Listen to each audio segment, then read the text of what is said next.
안녕하세요. 저는 결혼한 지 10년 차, 이제는 내조가 취미가 되어버린 30대 가정주부입니다.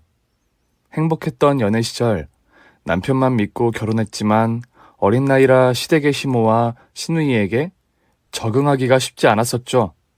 오아시스 없는 사막과도 같던 시댁에서 올바른 사고에 목말라 죽을 뻔했던 제 사연을 지금부터 여러분들에게 들려드리겠습니다.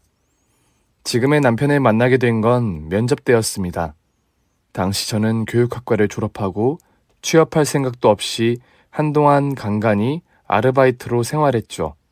그리고 아르바이트로 번 돈이 조금이라도 모이면 쓰기에 바빴습니다. 어렵고 철없던 나이였기에 별 생각 없이 20대 청춘을 허비하고 살던 시절이었습니다.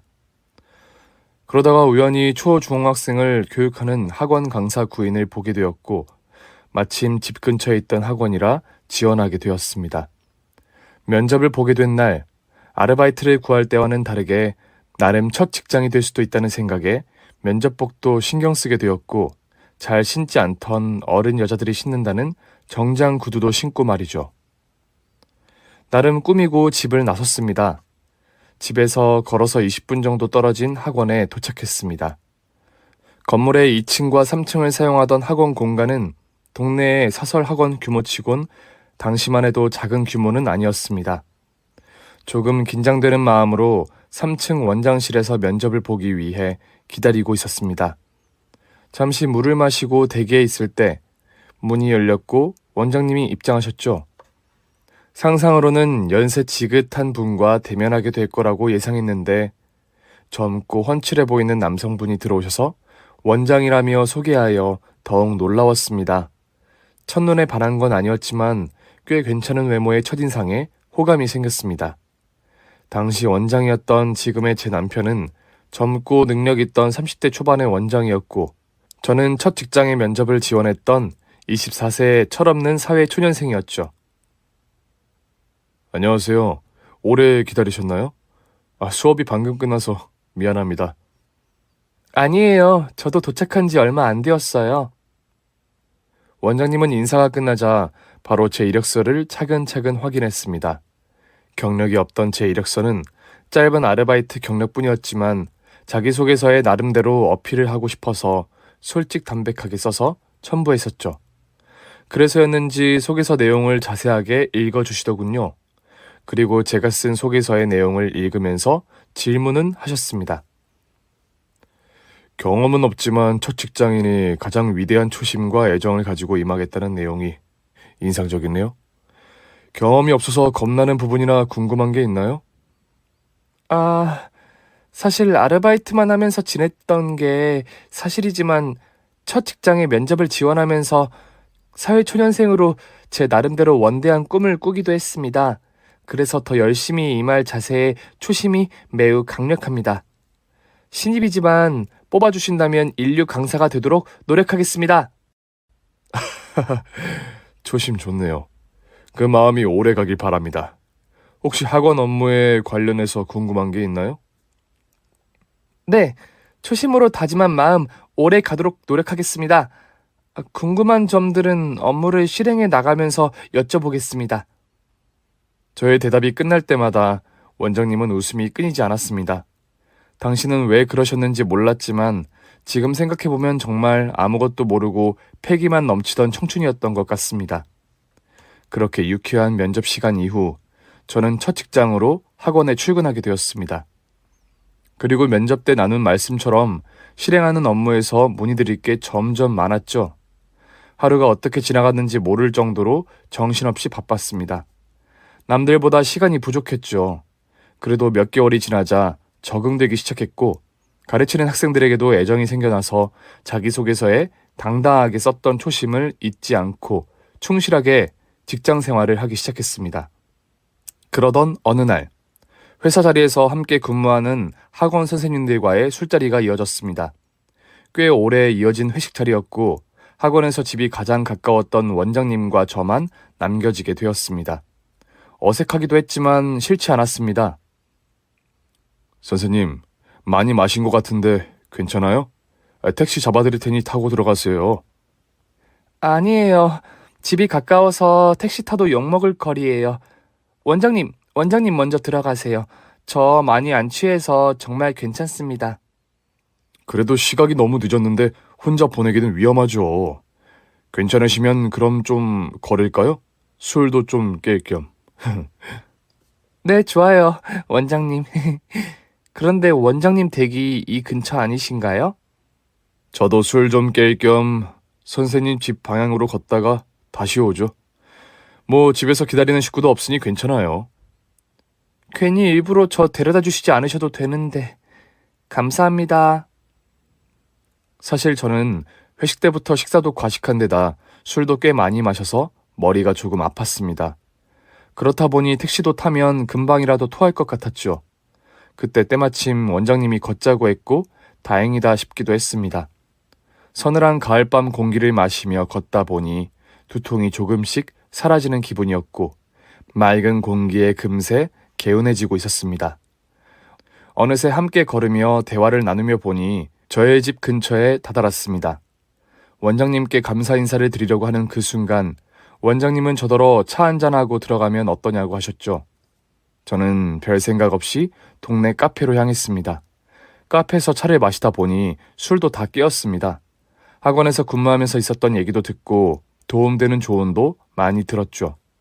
그리고 원장님은 제게 개인적으로 궁금한 질문들도 많이 하셨죠. 가령 만나는 남자친구가 있는지도 확인하셨고 좋아하는 게 뭔지도 물어보시고 일과 무관한 대화가 이어지다 보니 우리는 자연스럽게 친밀감을 느끼기 시작했습니다. 그날 밤 원장님과 더 친근하고 편한 사이가 되기를 원하는 표현을 많이 하셨죠. 오늘 저와 단둘이 차 마신 건 비밀입니다. 늦게까지 고마워요. 어서 들어가서 쉬어요. 아, 네, 원장님. 저도 오늘 정말 즐거웠습니다. 단둘이 데이트한 건 꼭 비밀 지킬게요, 원장님. 차분하고 매너 좋으신 원장님. 저는 그날 이후 더욱 호감이 생겼고 우리는 자연스럽게 암묵적 데이트가 늘어났습니다. 몇 개월 그렇게 오순도순 지내다 보니 어느새 커플이 되었고 비밀 이해하는 연애가 꽤 흥미로웠습니다. 감정 기복에 높낮이 없던 원장님. 지금의 남편은 연애할 때도 똑같아서 저와 크게 다투는 일이 없었습니다. 그리고 매사에 신중하고 꼼꼼하며 차분한 성격이었습니다. 그에 비하면 저는 늘 허당이었죠. 그래도 그런 저의 단점도 아껴주던 남편과 긴 연애 끝에 결혼을 결심하게 되었고 분명 탈없이 행복만 할 거라 생각되었습니다. 그렇게 연애의 끝이 결혼인 것처럼 순서대로 우리는 결혼을 준비하게 되었습니다. 남편의 본가에 처음 인사를 드리러 가게 되었습니다. 부모님과 여동생 한 명이 있다고 했는데 인사를 드리러 가는 날은 부모님만 계실 거라 했죠. 여동생은 친구와 해외여행을 갔다며 부모님께 간단히 인사만 드리자고 했습니다. 고등학교 때 이미 자취하면서 본가에서 벗어나 멀리 타도시에서 학교를 다녔다는 남편은 자립한 지 오래되어 부모님을 뵈러 자주 가는 일이 없었다고 했습니다. 대학교도 장학금 받으며 아르바이트하며 스스로 학비를 마련했었고 아버님의 도움을 보태어 자립해 나갔었다고 말이죠. 그래서 부모님은 물론 하나밖에 없는 여동생과도 자주 보던 사이가 아니라서 서먹하다고 설명했죠. 학원에서의 모습과는 다르게 가족에 대해 설명하기 시작하던 그는 전혀 다른 남편과의 모습이었습니다. 긴 설명을 아니었지만 남편의 몇 마디로 금세 가족과 가깝지 않다는 걸 직감하게 되었습니다. 하지만 그런 게 결혼을 앞둔 제게는 큰 문제가 되지 않는다고 생각했습니다. 안녕하세요, 아버님, 어머님, 처음 뵙겠습니다. 그래, 어서 와요. 오랜만이구나. 시부는 저를 반기셨고 시모는 남편에게만 인사를 건네시는 듯 느껴졌습니다. 처음이라 떨리고 어색하고 긴장되었습니다. 그래도 시아버지는 푸근한 첫인상으로 서먹했지만 제게 많은 말씀을 건네주셨고 저와 대화를 이어가셨습니다. 오느라 피곤했겠네요. 대전은 처음인가요? 네, 처음 와봤어요. 그렇지만 피곤하지는 않아요. 괜찮습니다. 우리 아들 녀석이 하도 일만 하고 바빠서 나도 못 본 지 오래되었는데 덕분에 아들 얼굴도 보고 좋네요. 아, 아버님, 앞으로 함께 자주 찾아뵙겠습니다. 시아버님과 제가 어색한 공기를 그나마 정화하는 동안 남편과 시모는 한마디도 하지 않았습니다. 남편은 제게만 미소만 짓고 있었죠. 시모는 부엌에서 혼자 바쁘기 시작하셨습니다. 가서 뭐라도 도와드려야 하나 눈치를 살피던 그때 시모가 제게 처음 말을 거셨습니다. 아직 어려서 아무것도 모르나? 알아서 거들기도 하고 그래야지. 아, 네 어머니, 뭐 도울까요? 식사 준비하는 거 보면 몰라? 학원에서 일은 어떻게 해? 그렇게 눈치 없으면. 내조하는 것도 눈치가 빨라야지. 남편은 시모의 날선 말씀에 저와 시모 앞에 오더니 처음 시모에게 한마디 던졌습니다. 뭐 도와드려요? 제가 할게요. 야, 너가 도울 게 어디 있니? 부엌 살림 너가 할 줄 아니? 성가시게 굴지 말고 넌 좀 빠져. 처음 인사드리러 온 사람한테 뭘 시켜요. 그러니까 제가 할게요. 시부와 남편의 대화 속에는 차가운 칼날이 숨어있는 듯 보였습니다. 시부와 제가 그나마 어색해도 대화를 잘 이어왔는데 한순간에 얼음장이 되고 말았습니다. 시어머니는 남편에게 눈을 흘기며 부엌에서 나가라고 손짓하셨죠. 남편도 차가운 표정으로 돌아서더니 제게만 미소를 지으며 제 손을 잡아 이끌고 거실로 데리고 나가려고 했습니다. 순간 저는 남편 손을 뿌리치고 부엌에 맹렬하게 남아있었죠. 시어머니의 눈치가 보였거든요. 아주 누가 보면 내가 엄청 부려먹으려고 그러는 줄 알겠다. 결혼도 하기 전에 뭐 그리 벌써부터 난리냐. 내가 어련히 알아서 하지. 남편은 시모의 말씀에도 쳐다보지 않았습니다. 저는 너무 갑작스러운 가족들 분위기에 적응하기 힘들었지만 그래도 처음 인사드리러 간 상황이라 어떻게든 헤쳐나가려고 했죠. 그리고 남편이 가족과 친밀하지 않다는 상황을 짐작하고 갔기 때문에 대처하기 위해 최대한 눈치를 살펴야만 했습니다. 불편했지만 결혼은 준비하는 과정 중에 하나라고 생각했죠. 어머니, 제가 어떤 거 도울까요? 편하게 시키세요. 냉장고에 반찬들 좀 꺼내봐라. 딸이 여행만 안 갔으면 걔라도 함께 할 텐데. 우리 딸이 여행 가서 없는 틈에 니들이 오는 바람에 너가 좀 도와야겠네. 네, 제가 딸처럼 도울게요, 어머니. 저는 애교 넘치는 성격은 아니었지만 남편과 시모의 사이가 안 좋다는 걸 직감한 순간부터 자동으로 시모에게 애교를 떨고 있었습니다. 저도 모르게 말이죠. 그리고 처음부터 저를 야, 너라고 부르시는 시어머니가 많이 낯설었지만 좋게 생각하고 흘렸습니다. 딸처럼? 그게 어디 쉽나? 여하튼 결혼하면 너도 어차피 할 일인데 빨리 하는 게 좋지 뭐. 접시 좀 닦아서 음식 좀 담아 놓으렴. 네, 어머니. 처음 만남부터 남편의 온순한 모습과는 다르게 강렬한 시어머니의 성격을 파악하게 되었던 날이었습니다. 이것저것 시키는 시모를 남편은 못마땅해 인상이 굳어져 있었습니다. 그래도 저는 살뜰하게 챙기면서 저녁 식사 시간을 무사히 넘겼습니다. 다행히 시아버님은 저희를 자상하게 잘 챙겨주셨고 제게 아낌없이 관심을 보여주셨죠. 남편도 그런 아버지를 닮은 듯하여 한편으로 마음이 놓이기까지 했습니다. 그렇게 시부모님께 첫 인사를 드리고 우리는 본격적으로 결혼을 준비하게 되었습니다. 그런데 남편은 저와 친정에만 극진히 신경 쓸 뿐 시부모님께 인사를 드리고 난 이후 결혼 준비하는 내내 시댁에 저를 데리고 가는 일이 없었습니다. 그리고 상견례하는 날까지도 남편의 여동생은 얼굴도 볼 수 없었죠. 짧은 준비 기간 동안 이미 상견례를 잡았고 결혼 준비하는 상황을 양가 모두 알고 있었기에 우리는 더욱 분주했습니다.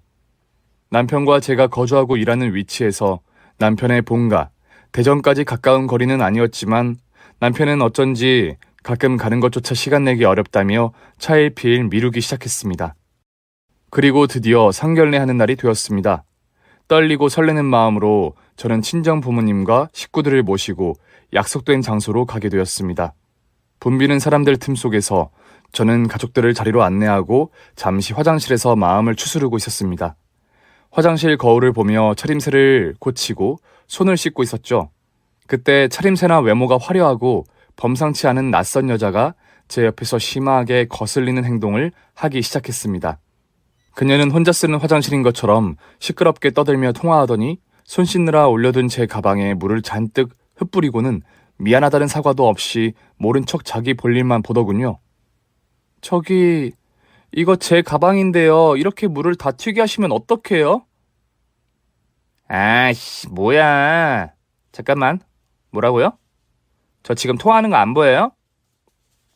보이는데요. 화장실에서 시끄럽게 통화하는 것도 문제지만 제 가방에 물을 다 튀겨놓고 사과도 없이 아무렇지 않게 행동하시는 건 너무하잖아요. 나가서 통화하려는데 댁이 지금 나를 붙잡은 거잖아. 가방 얼만데 그래. 물어주면 되잖아요. 그리고 내가 물 튀긴 거 맞아요? 증거 있어요? 본인이 지금 손 씻다가 그래놓고 어디서 누명을 씌우는 거지? 일방적으로 무개념의 말만 쏟아내더니 급히 나가버리더군요. 저는 따져 묻고 싶었으나 상견례의 어른들과 대면해야 하는 상황이어서 무개념인 여자의 행동에 분노했지만 꾹 참고 가방을 챙겨 급히 자리로 향했습니다. 그런데 세상에 이게 무슨 일일까요?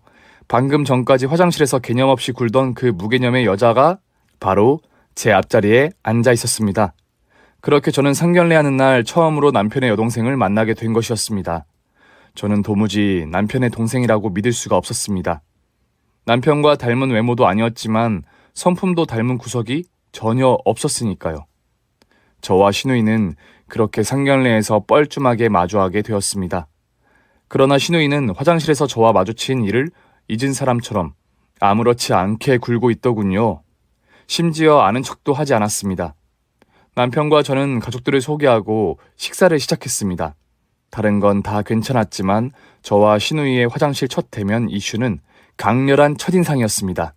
게다가 화장실에서는 몰랐지만 상견례 자리에 온 걸로 생각하니 신우이의 차림새도 가관이었습니다. 요란한 헤어스타일에 어른들이 보기 민망할 정도의 짧은 치마는 제가 봐도 지나가던 누가 봐도 민망할 정도였습니다.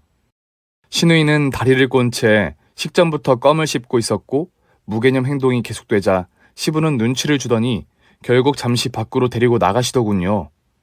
그런데도 밖에서 시아버님과 신우이의 대화가 오가는 중에 신우이의 목소리만 새어나와 그녀의 성격을 짐작할 수 있었습니다. 신우이는 자리로 다시 돌아와 처음보다는 조금 얌전해진 모습이었지만 식사 내내 전화통화와 카톡을 하느라 정신없었죠. 어른들과 결혼식 준비에 대한 논의하는 동안에도 그녀의 무개념 행동은 계속되었습니다. 남편이 그동안 여동생을 보여주지 않았던 이유를 정확히 알아버렸습니다. 상견례 이후 친정 부모님도 여동생의 모습에 무례하다고 언짢아 하셨지만 워낙 남편이 저의 부모님에게 극진했기 때문에 일단락 될 수 있었습니다. 남편 측은 형식적인 가족의 모습으로 다행히 결혼식은 무사하게 마쳤습니다. 그리고 결혼 후 우리는 넉넉한 형편은 아니었기 때문에 일하는 곳에서 가까운 거리에 적당한 거리를 염두하며 신혼집을 알아보고 있었습니다. 여러 가지 편리한 점이 많을 듯하여 남편과 상의한 끝에 전세집을 결정하게 되었죠. 내가 우리 아들 집이라도 한 채 마련해줘야 하는데 많이 보태주지 못해 미안하구나. 아니에요, 아버님. 이렇게 전세 구하는데도 일부라도 도움 주셔서 감사하게 생각하고 있습니다. 시아버님은 언제나 다정하고 자상하게 대해주셨습니다. 그에 비해 시어머니는 극명하게 반대 입장이셨습니다. 아니, 다 큰 성인이 돈 벌어서 결혼을 준비할 것이지 집에 보태준 것도 없는 게 왜 전세 비용에 우리 돈을 도움받는지 이해할 수가 없네. 너는 그동안 일하며 모아둔 돈도 없니? 시집갈 생각했으면 혼수며 준비할 생각으로 돈을 좀 모았어야지. 죄송합니다, 어머니. 저희가 열심히 일해서 전세금 보태주신 부분은 꼭 갚을게요. 언제 갚을 건데? 말로만 그러지 말고 약정서라도 써서 보내거라. 근로계약서 외에 써본 일 없던 저는 시모와 약정서를 쓰게 되었습니다. 사실 따져보면 전세금 일부는 시부가 도와주셨던 상황이었지만 시모는 저에게 매일 전화하셨고 끝끝내 약정서를 써드릴 수밖에 없었습니다. 시모가 무례했던 상황을 알고 난 남편은 화가 잔뜩 났지만 돈 생기면 아버님께 갚는 조건으로 약정서를 써드렸습니다. 시어머니는 아버님 돈도 자신의 돈이라고 생각하셨는지 약정서를 받자 이자를 받는 날짜만 일수꾼처럼 세어가며 연락하셨습니다. 시모 때문에 갈등은 늘 있었지만 남편과 저의 신혼은 행복했습니다. 그러나 결혼 후 남편과 제가 함께 운영해오던 학원은 시대의 흐름에 따라 시장성이 변하면서 점점 더 수입이 줄기 시작했습니다. 가장이 된 남편은 학원 운영의 상황을 그나마 재빠르게 판단하고 다른 사업에 관심을 가지기 시작했습니다. 다른 사업 분야를 확장해 나가려 애쓰면서 어쩔 수 없이 전세금 외에도 시아버지의 도움도 받는 듯 했습니다. 저는 전적으로 남편을 믿고 도우면서 학원 일은 물론 내조하기에 바빴습니다. 그렇게 몇 년간 함께 일하며 운영했던 학원은 3년 만에 급격하게 축소되었고 함께 일하던 직원들도 감원하기에 이르렀습니다. 건물의 2개 층을 사용하던 규모도 1개 층으로 그리고 사용하던 강의실 수도 대폭 축소하게 되었죠. 저는 심리적으로 마음이 무거웠지만 남편이 더 걱정되었습니다. 그래도 결혼 이후 더 많은 벌이를 고민하던 남편은 가까운 지인의 추천으로 IT 분야 공부를 시작했습니다. 저 역시 남편과 함께 고민도 많았고 공부도 함께 하게 되었죠. 걱정 마요, 여보. 학원은 학원대로 작게 운영해 보면서 다른 분야 사업도 공부하고 있으니 다 잘 될 거예요. 결혼해서 호강만 시켜줘야 하는데 이렇게 고생시켜서 미안하네. 아니에요, 여보. 잘 되는 날도 있고 안 될 때도 있는 거겠지. 뭐든지 내가 도울 게 있다면 나도 열심히 공부할 테니 알려주세요. 적극적으로 여보가 하는 일을 도울게요. 실은 요즘 IT 분야가 알아가면서 매우 흥미로운데 문제는 지금 여유가 없다는 게 걱정이라서 아버지께 부탁을 드려놨어요. 당신도 알고 있어야 할 것 같아서. 그럴 것 같았어요. 지난번 아버님과 통화할 때 듣게 되기도 했었고 혹시 나도 친정이라도 부탁드려볼까? 아니야. 그러면 내가 죄송하고 미안해서 안 되지. 그렇게까지는 하지 마요. 내가 알아서 해볼게. 알겠어요. 그런데 여보가 너무 무리되면 꼭 나한테 얘기해요. 친정에 부탁드려볼 수도 있고 함께 방법을 찾아봐요. 절대 혼자 너무 걱정만 하지 말고. 알았죠? 남편의 입장을 충분히 알고 있기에 어떻게든 돕는 게 급선무라고 생각했습니다.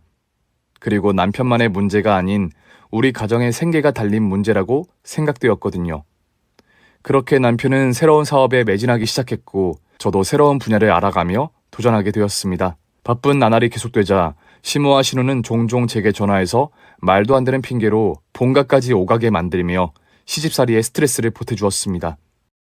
그럴 때마다 남편이 알게 될수록 가족들 사이만 안 좋아질 것 같아 숨길 때도 많았죠. 게다가 결혼 초 남편은 명절 때 외에는 시댁에 저와 함께 인사드리러 가는 것조차 자주 방문드리는 것을 좋아하지 않았습니다. 남편과 살면서 알게 되었지만 알고 보니 시아버지는 남편의 친어머니와 사별한 후에 지금의 시어머니와 결혼하셨고 이후 여동생이 생겼던 가족사가 있었습니다. 그래서 너무나 다른 여동생의 모습을 저도 이해하게 되었죠. 그리고 남편이 어릴 적 새어머니가 되신 시어머니와 사이가 좋지 않았던 이유도 짐작하게 되었습니다. 시어머니의 친딸인 시누이와 남편을 차별해서 키워오셨던 것 같았습니다. 그렇게 자라온 남편은 빨리 독립했던 게 아닐까 예상되었죠. 게다가 시어머니가 시누이의 무개념에 못 이겨 오냐오냐 키워오신 탓에 남편은 여동생을 동생처럼 아낄 수도 없었다는 사실까지 말이죠. 결혼 이후에도 우리 부부가 시댁에 가는 날이면 시어머니는 항상 대놓고 남편과 시누이를 비교하면서 편애하기도 하셨습니다. 이해할 수 없던 모습들이 남편의 가족사를 알고 나니 충분히 이해되었습니다. 그리고 성품 좋으신 시아버님과도 시어머니 때문에 남편이 학교 다니면서 독립하기 직전까지도 한동안 사이가 좋지 못했답니다. 아들이 따로 떨어져 살게 되자 아버님은 그제서야 남편을 찾아오시기도 했고 그때부터 다시 챙겨주기 시작하셨다고 듣게 되었죠. 그런 사정을 알고 나서는 저 역시 시어머님께는 남편과 같은 입장으로 처신하기 시작했습니다. 그렇다 보니 시어머니와 시누이에게 남편 모르게 괴롭힘을 당하는 일도 있었죠. 아무 때나 전화하는 그들의 악담까지 들어야만 했으니까요. 여보세요? 언니? 아니 명절 아니면 올 생각을 안 하네? 결혼하고 너무 시댁을 안 챙기는 거 아니에요? 며느리라고 하나밖에 없는데. 아, 죄송해요. 혹시 무슨 일 있으세요?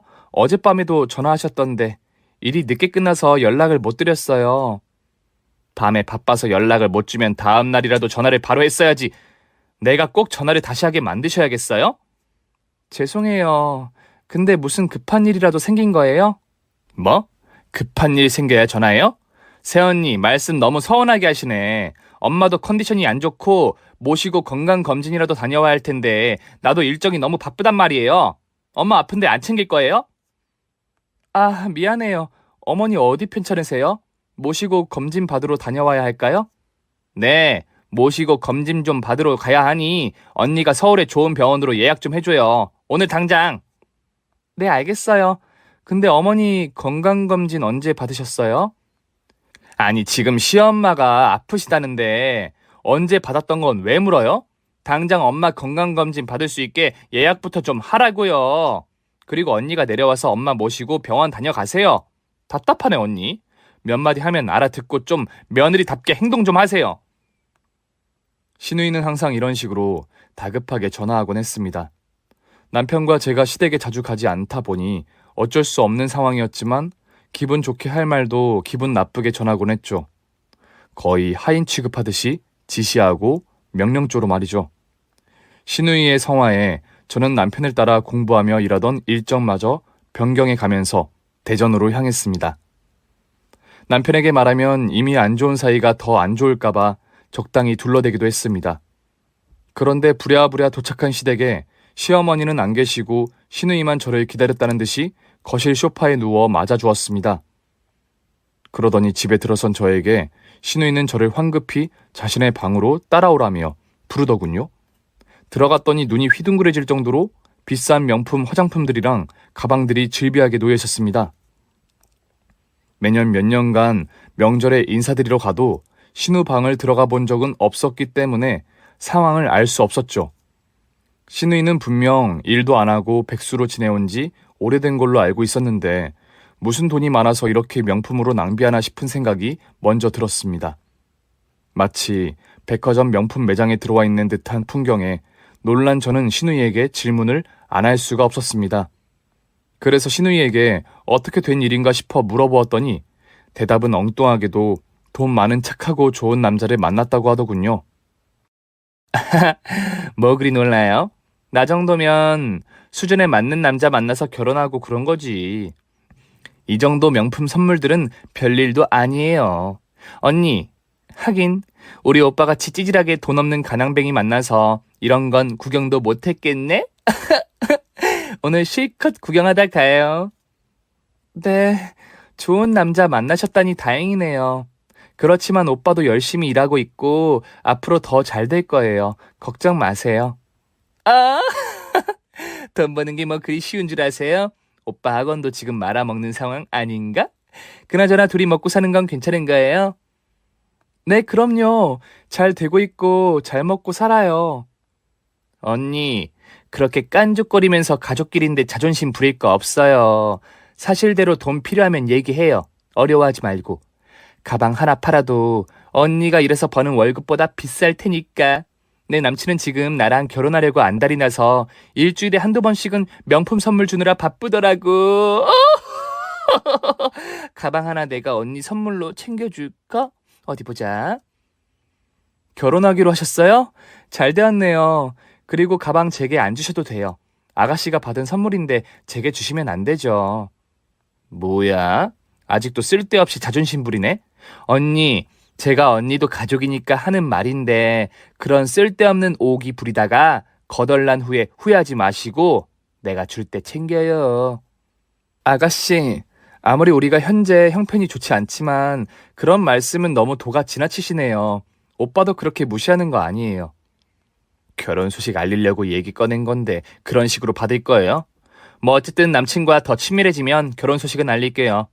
그나저나 같은 여자 입장에서 언니가 참 불쌍하다는 생각이 들어서 하는 말이에요. 어린 나이에 거짓골인 우리 오빠 만나서 이런 명품 선물은 구경 한번 못 해보다니. 아이고 불쌍해라. 신우이는 점점 더 수위 넘는 말들을 제게 내뱉으며 남편을 모함하기 시작했습니다. 남의 돈으로 잘난 척을 하면서도 개념 없는 자신을 모르고 있었죠. 그러더니 저희 가정을 한참 비웃으며 포복절도까지 하더군요. 저는 그런 신우이를 한참 동안 멍하니 내려다보며 한심하다는 표정을 지어줬습니다. 죽어서도 갱생하긴 힘든 캐릭터겠구나 싶었죠. 한참 신우이의 헛소리를 듣다 보니 정작 귀한 시간 내서 시댁에 온 목적을 잊고 있었습니다. 참 아가씨, 어머니는 어디 가신 거예요? 오늘 제가 병원 모시고 가려고 왔는데? 아, 내가 말 안 했나? 오늘 엄마 컨디션이 좀 괜찮아지셔서 외출하신 모양인데 엄마랑 통화 안 했어요? 네, 말씀 주신 적 없잖아요. 어제 급하다고 그래서 일정 모두 취소하고 겨우 조율해서 시간 맞춰 어머님 모시러 내려온 건데요. 아니, 건강검진은 엄마가 필요한 거고 엄마가 아프신 건데 왜 나한테 그래요? 엄마랑 진작 통화를 했으면 이럴 일이 없잖아. 언니도 참 오빠랑 살면서 융통성 없게 답답해지셨네. 신우이는 하고 싶은 대로 행동하고 책임도 질 줄 모르는 무개념 인간이었죠. 어이없는 그녀의 답변에 더 이상 대응하고 싶지 않았습니다. 바로 시어머니께 전화를 걸었지만 시모도 뭐가 그리 바쁘신지 제 전화를 몇 번 거절로 돌리시더니 계속 받지도 않으셨습니다. 저는 집으로 돌아갈 채비를 하고 시댁을 나오면서 신우이와 결혼할 그 남자의 인생을 구제해주고 싶다는 생각이 문득 들었습니다. 그래서 시댁을 나와 집으로 향하는 길에 남편에게 전화했고 신우이 때문에 시댁까지 왔다가 헛걸음하게 된 이야기를 하소연하듯 털어놓게 되었죠. 남편도 제 상황을 알게 되자 화가 잔뜩 났습니다.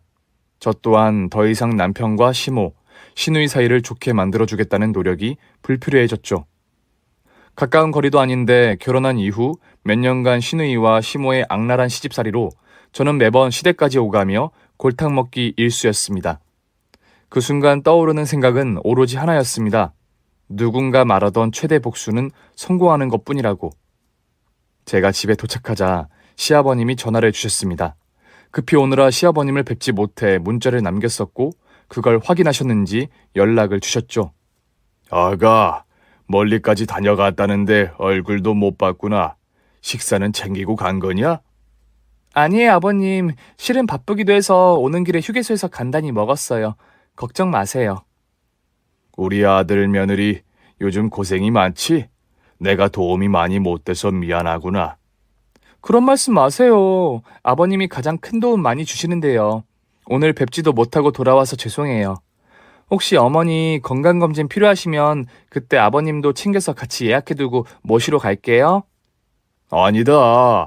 나는 아직 건강하고 멀쩡해. 신경 쓸 것 없다. 너희 건강 잘 챙기고 시간 될 때 편하게 오거라. 네, 아버님. 감사합니다. 들어가세요. 시댁에서 우리 부부의 편은 시아버님밖에 없었습니다. 물론 가족을 편가를 건 아니지만 날이 갈수록 시어머니와 시누이의 행패는 도를 지나쳐 편을 가르고 싶게 만들었습니다. 그런 와중에 얼마 지나지 않아 결국 남편과 저는 학원 사업을 접게 되었습니다. 생활이 힘들어졌지만 우리는 좌절하지 않았습니다. 젊었고 해낼 수 있다는 신념에 서로에게 의지하며 서로를 내조했고 용기로 합심했습니다. 그러나 당시 우리의 형편을 가장 이해해 주셨던 시아버님은 조금이라도 도움을 더 주시려고 하셨습니다. 남편의 말대로 IT 사업 분야를 공부하고 투자하면서 우리 부부는 새로운 사업 분야 준비로 도전을 꿈꾸며 밤낮 없이 일했습니다. 남편은 학원 사업을 접은 후로 시행착오를 겪기도 했고 새롭게 시작한 사업에서 큰 손실은 아니었지만 망하기도 했습니다. 그런 변수들을 겪다 보니 시아버지께 더 이상 도움을 받는 것도 쉽지 않았습니다. 게다가 시부가 우리 부부에게 도움 주신 부분을 시어머니가 알게 되자 한바탕 난리가 나기도 했습니다. 그런 이슈들로 명절에 찾아가도 서로 반갑지 못했습니다. 그 이후로 남편은 명절조차 시댁 가기를 꺼려했지만 그래도 시아버님께는 인사드리는 게 당연한 도리라고 생각하여 구정설만이라도 꼭 가기로 챙기게 되었죠. 사람이 참 뻔뻔하지. 그렇게 손을 벌려서 신세를 졌으면 갚을 생각을 해야 하는 거 아니냐? 죄송합니다, 어머니. 아버님께도 말씀은 잘 드렸어요. 그리고 지금 준비하는 사업은 절대 안 좋은 결과 없을 거예요. 걱정 마세요. 그래서 며느리가 잘 들어와야 된다는 말을 다들 하나 보네. 어떻게 몇 년 동안 나 모르게 신세를 지고 말아먹은 주제에 때 되면 인사 오는 법도 없냐? 죄송해요, 어머니. 정말 드릴 말씀이 없습니다. 이번에 꼭 남편과 사업 잘 추진해서 신세 진 것도 갚고 더 잘 챙기도록 할게요. 명절에 가게 된 시댁에서 음식을 만들 때면 늘 예상하던 대로 시어머니의 잔소리를 듣게 되었습니다. 시어머니 입장에서 하실 수 있는 말씀이라 생각되어 연신 사과만 드렸습니다. 당시 형편이 좋아지지 않은 상황이기도 했고 몰래 도움 주셨던 시아버님께도 너무 죄송한 마음이었습니다. 그래서 남편과 저는 그 후로 시댁에는 손 벌리는 일은 없었습니다. 시아버님께도 더 이상 폐를 끼치고 싶지 않았습니다. 그러나 사실을 늦게라도 알게 된 시모는 알게 된 때부터 제게 자주 전화로 잔소리하시면서 관련 없는 화풀이까지 해오셨습니다. 당시 우리 부부는 형편을 챙기느라 사업에 박차를 가했고 그렇게 일상이 늘 바쁘다 보니 넉넉하지 못한 우리는 늘 비슷하거나 허름한 차림새로 다니게 되었습니다. 흠이 들 정도는 아니었지만 그런 것조차 시모와 시누이의 눈에는 마음에 들지 않았던 모양이었습니다. 어쩌다 만나는데도 비아냥거릴 정도로 말이죠. 무슨 사업을 어떻게 또 벌리고 있길래 하고 다니는 꼴도 신경 못 쓰고 그런 행색이냐? 너희가 그 모양으로 다니니 돈도 안 벌리는 거야.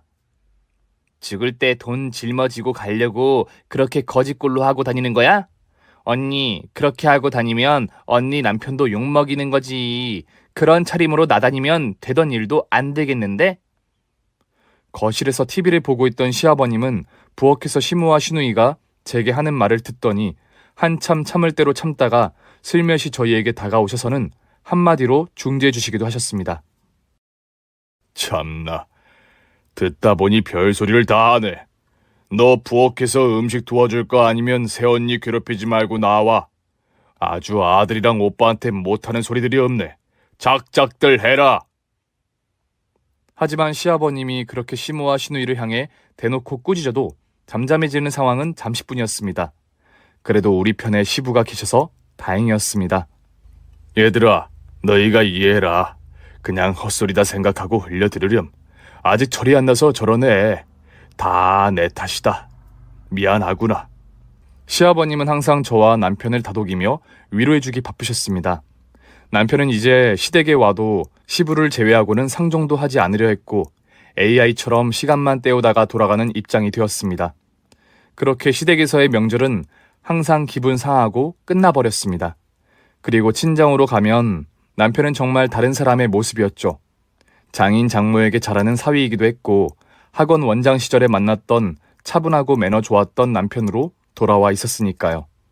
친정에서 명절을 보낼 때면 항상 남편이 원해서 제 친정집에서 며칠씩 연휴 기간을 자고 가자고 할 정도였습니다.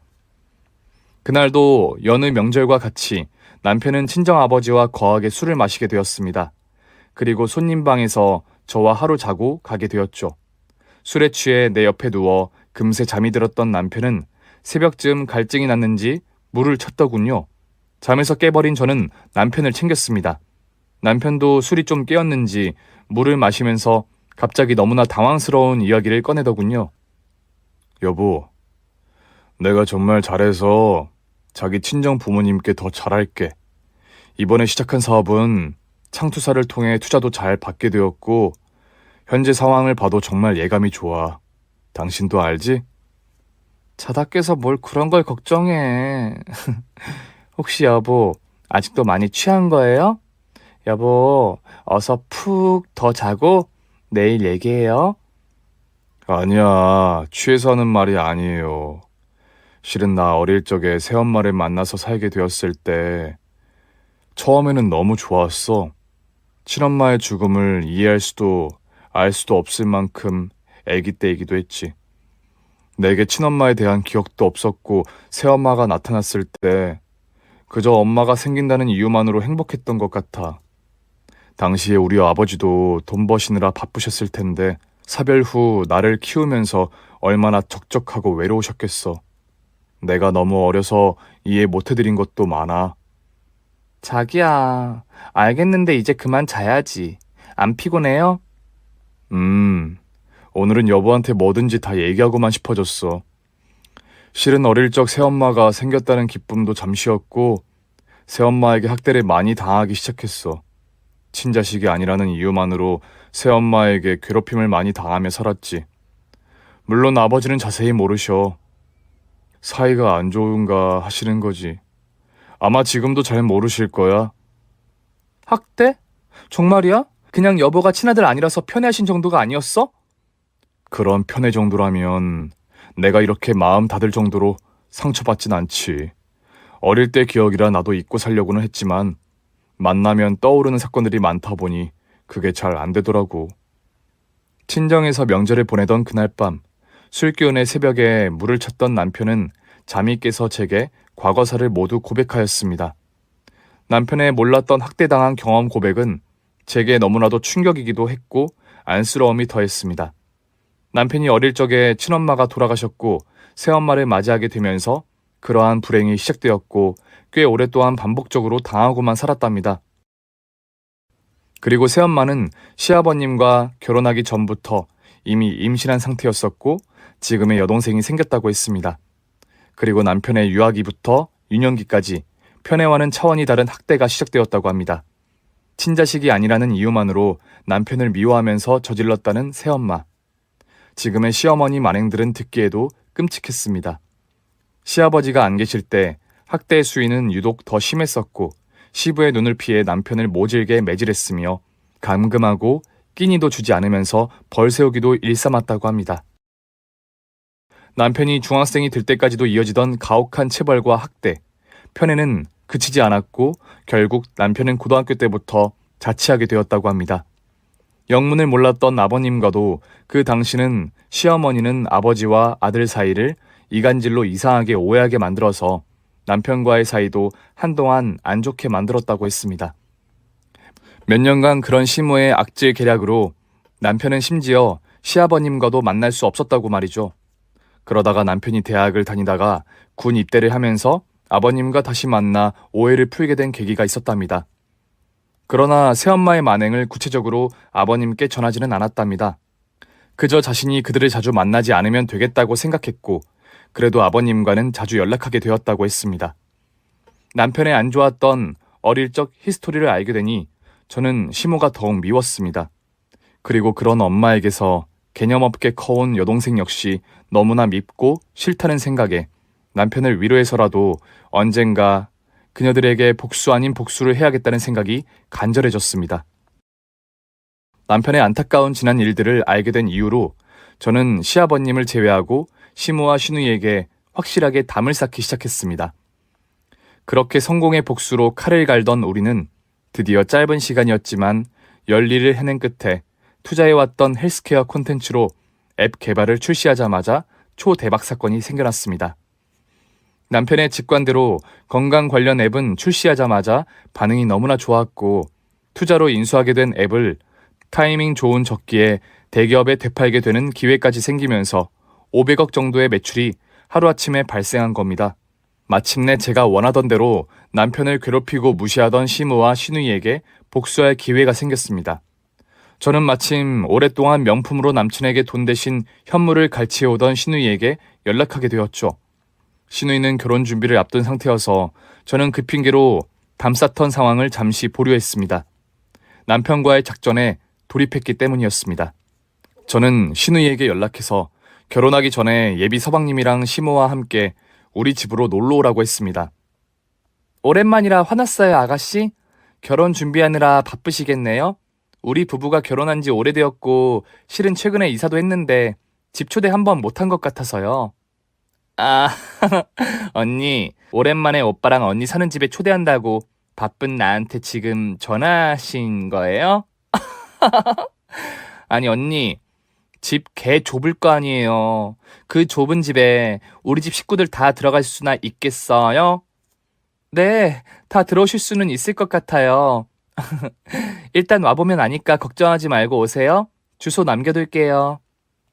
저는 시누이가 제게 늘 했듯이 제 할 말만 하고 전화를 끊어버렸습니다. 며칠 후 시누이 커플과 시부모님은 제가 알려준 주소로 찾아왔죠. 우리 부부가 살 수 없을 거라 생각했던 동네 주소가 그녀들에게 호기심을 제대로 자극한 모양이었습니다. 그리고 우리 부부가 진짜 보낸 주소지에 사는지 확인하려고 찾아온 듯 했죠. 동네가 부촌이기도 했고 거부들이나 살만한 곳이라 시누이와 시모는 황급히 우리 집을 찾아왔습니다. 드디어 벨이 울렸습니다. 입구부터 경비가 삼엄한 곳에 그녀들이 입상하던 날, 처음 보는 환경에 시누이의 표정에는 긴장이 역력해 보였습니다. 제가 안내해드리겠습니다. 잠시만 여기서 기다려주세요. 아주머니, 기다리면서 뭐 좀 물어볼게요. 여기가 혹시 청담동 100억 펜트하우스 아니에요? 맞죠? 그런 제가 답변드릴 내용은 아닌 것 같습니다. 사모님께 여쭤보시죠. 그리고 사모님께서 식사 대접하라고 하셔서 곧 음식들 차려진 식탁으로 모시겠습니다. 저는 다 차려진 밥상에 숟가락만 얹었을 뿐이었죠.